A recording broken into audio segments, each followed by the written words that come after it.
Hello there. Welcome back, Fanfield family. Today I've got a video for you on a topic that I really can't believe I haven't talked about before. Let's get to it. Everyone knows and loves the lightsaber. It's one of the most iconic aspects of Star Wars, and of sci-fi overall. This is the weapon of a Jedi Knight. Not as clumsy or random as a blaster. An elegant weapon for a more civilized age. We usually think of lightsabers as unstoppable blades that just slice through everything in their path, but there are actually some things that lightsabers have trouble with, or even can't cut at all. Today, we're going to look at all of them. All of them? You all know Mandalorian Iron. With the Mandalorian Disney Plus series, Mandalorian Iron has exploded in the cultural collective consciousness. Mandalorian Iron, known as Beskar and Mandoa, the Mandalorian language, is a rare metal found only on the Mandalorian homeworld, Mandalore, and its moon, Concordia. It possesses incredible durability as well as energy-dispersing properties. Because of this, it's widely used by Mandalorians as armor and occasionally as weapons such as the Beskar. I have a whole video on Mandalorian equipment. Click the card on screen now and you can go check that out.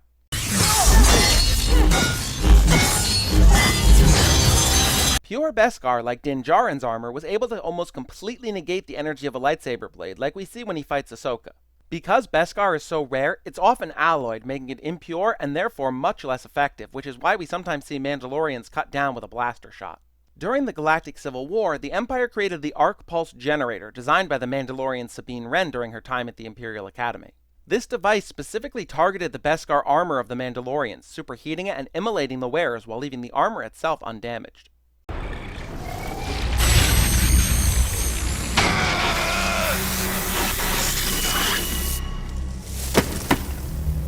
Almost as well known as Beskar is Cortosis. This is my personal favorite material for dealing with lightsabers because it doesn't just block the blade, it actually creates a feedback loop that shorts out the lightsaber on contact. While Cortosis in its natural form is rather brittle, it can be refined, turned into swords, daggers, shields, armor, or, my preferred application, bracers.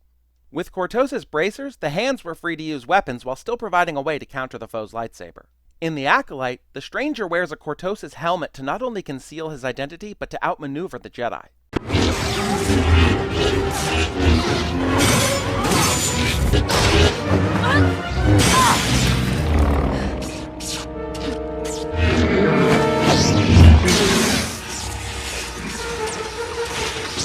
During the Old Republic era, it was common practice to incorporate a Cortosis weave into vibro swords. While this did permit these blades to clash with lightsabers, it was insufficient to shut down sabers the way pure Cortosis did. The Shadow Troopers under the Dark Jedi Desan wore armor that used plating of impure Cortosis, making them resistant but not immune to lightsaber strikes.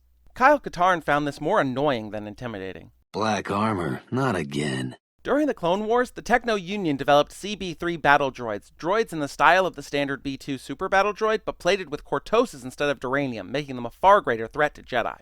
Even Anakin Skywalker, renowned as the hero with no fear, regarded them as unstoppable and destroyed the facility that produced them. Cad Bane, the iconic Duros bounty hunter, used specially made Cortosis slugs to fire out of a slug thrower. While they could short out a Jedi's lightsaber and give Bane an opening, he claimed they were too expensive for regular use and damaged the barrel of his weapon. The last of the big three that are really well known is Phrik. And no, it's not used in the production of jizz instruments.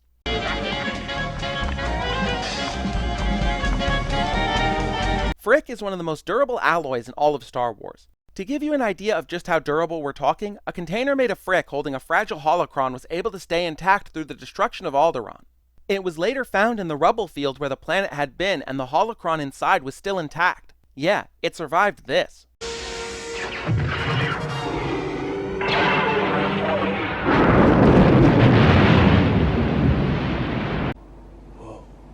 Phrik was most famously used in the electrostaves of the IG-100 Magna Guards, General Grievous's personal bodyguards. Their use of these weapons gave rise to their favorite tactic of operating in pairs, one Magna Guard keeping a Jedi saber occupied while the other went in for the kill.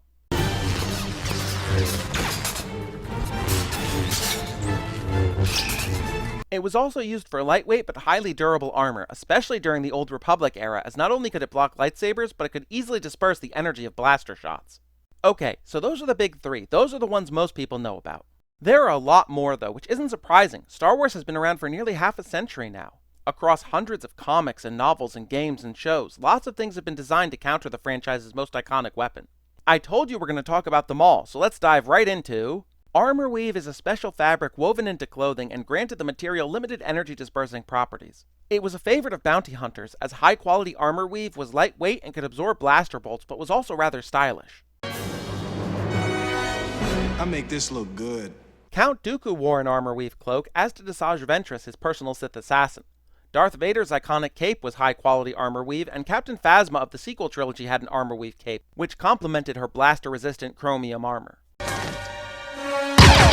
The bodysuit that Mandalorians wore under their armor was armorweave to help cover the weak spots between the Beskar plates. Zam Wesell's entire suit was made of armorweave, though it didn't help against Jango Fett's Kamino saber dart to her throat to silence her. It was a bounty hunter who called. General Grievous and his IG-100 Magna Guards wore armorweave capes as well. It's important to remember that armorweave only had limited energy absorption properties. It could disperse most shots from blaster pistols, but struggled against heavier fire and could only survive glancing blows from a lightsaber.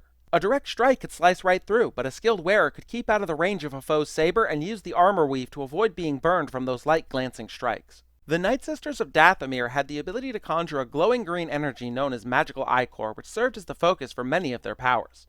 Our focus today is on the weapons it could create or engulf, permitting them to clash with lightsabers. Mother Talzin created a blade of green flames made by this ichor, which she used to duel Mace Windu. Your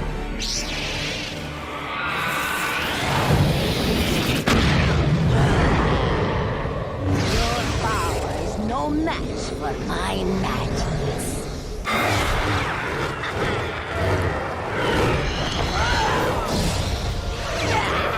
After the fall of the Empire, when Morgan Elsbeth tracked down Grand Admiral Thrawn outside of the galaxy, 3 Night Sister Great Mothers bestowed the Blade of Talzin to Elsbeth, who used the sword to duel Ahsoka Tano.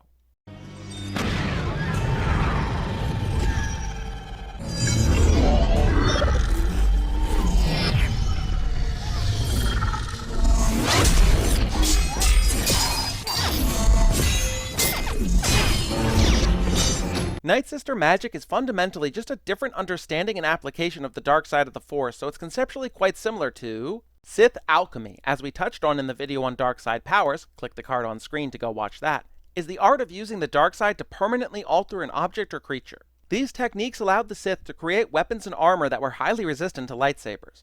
Sith war swords were treated by Sith alchemy and instilled with the dark side itself, giving the weapons incredible durability. Sorza Sin, famous for her creation of the Code of the Sith, famously said, "A Sith sword is enhanced by submerging it in a trough of blood spilled in anger. Grinding its edge with Svoltan rhyolite will ensure it never dulls." These blades could be granted other properties too. Naga Sadow's blade could inflict a potent poison with every strike. The ancient Jedi had their own lightsaber-resistant blades too. Force-imbued blades or Jedi katanas were swords that had the light side of the Force running through them. They needed no power source, and the Force manifested in different ways on the blade. Lightning, flames, discoloration, or even no visible manifestation. Because these swords were imbued with the light side, they could actually damage and destroy dark side artifacts and even spirits. Of course, these blades were eventually supplanted by the precursors to the modern lightsaber. Some Jedi did still prefer traditional weapons over lightsabers, of course, and as such, our next entry on the list is Force Weapon was a neutral Force power that allowed the user to channel the Force through any object, imbuing it with far more power and durability. Jedi Master Vodo Siosk Boss was famous for this. Instead of using a lightsaber, he simply carried a walking stick which he used Force Weapon on when battle was necessary. He was able to use Force Weapon so naturally and effectively that he was able to duel his fallen apprentice Exar Kun to a standstill with just his walking stick. When Vader's secret apprentice Starkiller hunted Shaak Ti on Felucia, the Felucians used this ability to counter his lightsaber. Ultra Chrome was a metal used as starship armor plating during the Great Sith War. It was superconductive, so blaster bolts simply bounced off, and it was highly resistant to lightsaber strikes. When a lightsaber struck Ultra Chrome, the blade's energy field was rapidly dispersed uniformly across the surface, so the intense energy couldn't concentrate to one point to cut.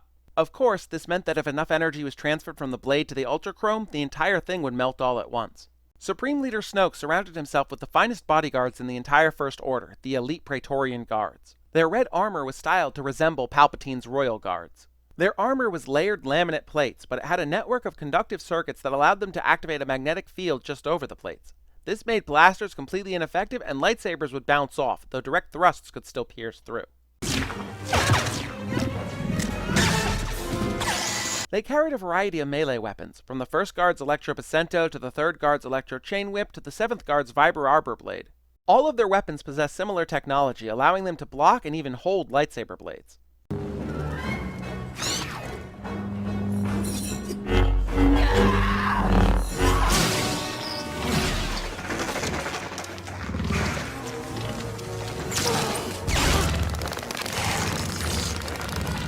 When Kylo Ren assassinated Supreme Leader Snoke, the guards immediately jumped in to avenge their master, and they did well enough against Rey and Kylo, but were eventually cut down. In a similar style to the Praetorian Guards' weapons, Kira, the leader of the Crimson Dawn Syndicate, used special electroswords that could block lightsabers. By creating an energy field through and around the blades, they could block a lightsaber's magnetic envelope that holds the plasma into a coherent blade. Further, they could be connected hilt to hilt and used as a double-bladed weapon. Kira used these to duel Vader. She underestimated the Dark Lord's strength, however, and was only spared because Vader sensed the arrival of Luke Skywalker, which was a higher priority. Kira's predecessor as the head of Crimson Dawn, Dryden Voss, used custom-made petars with a monomolecular energy cord on the edge to increase cutting power. The glowing energy on the edge is very similar to the red electricity on Kira's blades, but it's unclear if these could block lightsabers. While normal personal energy shields couldn't stand up to a lightsaber, special energy shields powered by Colon crystals could. However, by simply swapping the lightsaber's Kyber crystal for a Colon crystal, a lightsaber was able to bypass such a shield.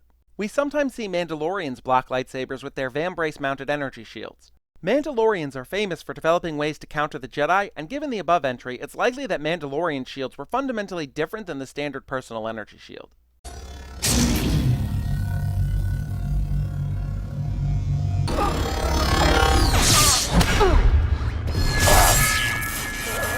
This is not confirmed, but I suspect that the reason Mandalorian shields can block lightsabers is down to concentration and area. Most personal energy shields shroud the whole body or even create a bubble around the user. That's a lot of power spread around a wide area. The shields Mandalorians use are much smaller, like real-world bucklers, and thus all that power is kept to a much smaller area. The Sun Crusher was one of the most fearsome superweapons in galactic history. It points and laughs at the Death Star. The Sun Crusher was a single starship that could fire resonance torpedoes, which, when fired into a star, destabilized the core and made the star go supernova, wiping out entire star systems. To protect the Sun Crusher from its own supernovas, quantum crystalline armor was developed. This armor was comprised of layers of densely packed atoms overlaid with an experimentally phase-shifted film. This made the Sun Crusher basically indestructible. The thing was parked inside the gas giant Yavin Prime for a while and came out completely unscathed by the intense gravity. The Yuzhan Vong, extragalactic aliens that invaded the galaxy after the fall of the Empire, used specially grown organic weapons, armor, and even starships. Some of their best equipment was lightsaber-resistant.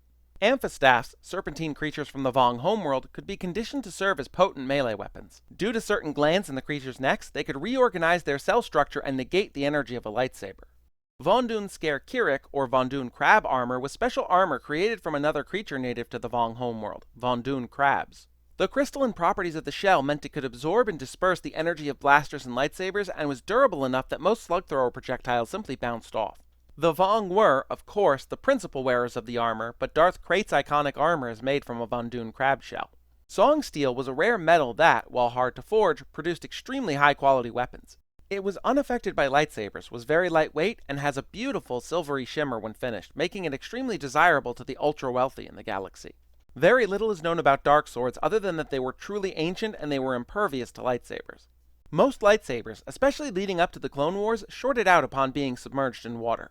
While this isn't too practical as a defense, a clever Force-sensitive warrior could pull water up with the Force to block a blow and disable their foe's weapon. During the Clone Wars, Nautolan Jedi Master Kit Fisto discovered the plans for the bifurcating cyclical ignition pulse, which allowed a lightsaber to function underwater by cycling the power between two crystals.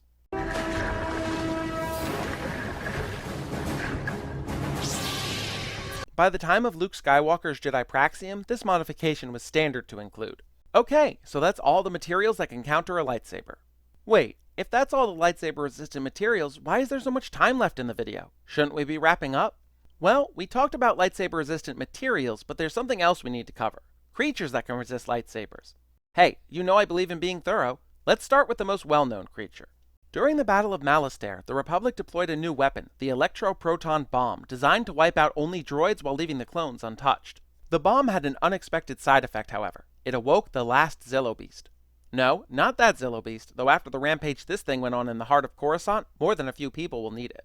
The Zillo Beast is enormous, roughly 97 meters long, around 318 feet, and over 60,000 tons. The Dugs, natives of Malastare, demanded that the Republic kill the creature as it was a living apocalypse. Anakin Skywalker, however, arranged for stun tanks to incapacitate the beast to fool the Dugs into thinking it had been killed. While it was on Coruscant, however, it woke up and broke free, wreaking havoc. Palpatine demanded the beast be slain despite the protests of one Dr. Ball. Make her tell us the location of the rebel base. Good God, man! I'm a doctor, not a savage! This is a flu shot! Good day, sir! You will make her... I said good day, sir! No, not that Dr. Ball. This Dr. Ball, who insisted that the Zillo Beast be saved, but was shut down by Palpatine. Would it not be more efficient to simply kill the beast? Kill it? Are you sure? Chancellor, I must protest. Besides being the last of its kind, this creature may be intelligent. I find that hard to believe. It is, after all, just an animal. The creature's armor was immune to blaster fire, explosives, and yes, lightsaber strikes. Palpatine ordered the beast's corpse studied and cloned, likely in an attempt to develop armor plating derived from the creature's hide. What? Small creatures that lived on Onderon's moon of Duxon, Orbalisks were parasitic. Upon attaching to a host, the creatures multiplied, eventually engulfing and suffocating the host. Frieden Nad's holocron described ways to prevent the creatures from covering the face, hands, and feet, however. You've likely seen this image of Darth Bane before. The jewel-like armor all over his body is comprised of still-living Orbalisks. The creatures fed on the dark side energy of their host, so it was less parasitic and more symbiotic in this case. They were supplied a constant source of food, and their lightsaber-resistant carapaces provided an organic armor that was nigh immune to lightsaber strikes. Bane could also force the creatures to pump adrenaline into his body, giving him a boost of power and speed in a pinch. Now, before you go getting any funny ideas, Orbalisks cause constant pain, which further fueled the dark side emotions, and if they were removed or killed, they released a powerful toxin into the host's body. Orbalisks were susceptible to electricity, however, though they did continue to protect the wearer. Bane was attacked by shadow assassins wielding electropikes, and while they were on the highest setting, they couldn't subdue Bane. Also known as lava dragons, these large creatures were native to the volcanic planet of Eel Shah. They lived their lives in the molten lava of the planet's volcanoes. Their scales were crystalline, protecting them from the lava and also making lightsabers bounce off, though repeated strikes could shatter the scales and create an opening. Aside from having a name that sounds like something Beavis would say, Broccolini. Ticulini, also known as mining worms, had tough, strong skin that could survive repeated lightsaber strikes. They were native to Jasbina and roamed the tunnels of the sun crystal mines. Their name, Ticulini, meant the death of a myriad knives. By the events of A New Hope, they were believed extinct. I have broccolini in my bunghole. By the Force, that's a lot. I went into writing this video thinking it would be a few minutes long, but there was just so much to talk about. Metals and crystals and creatures and magic. There are way more methods to countering a lightsaber than I thought there'd be. Out of all of them, Cortosis is my favorite material, and the fireworms are my favorite creature that resists lightsabers, but the Ticulini are cool too. What's your favorite? Did I miss anything? Let me know down in the comments. I read and reply to every single comment I get, so tell me your thoughts down below. Thank you so much for watching. It takes a lot of work to bring a video like this to life, so you watching to the end really means a lot to me. If you liked this video, there's more on the way, so hit that subscribe button to ensure you don't miss anything. If you learned something, leave a like and a comment too. There's a new video Tuesdays and Fridays and a short every Saturday and Sunday. Since we're on the topic of lightsabers, if you want to check out my video on the meaning of every color of lightsaber, click here. Or click here to see every type of lightsaber. Again, thank you so much for watching, and I'll see you in the next one.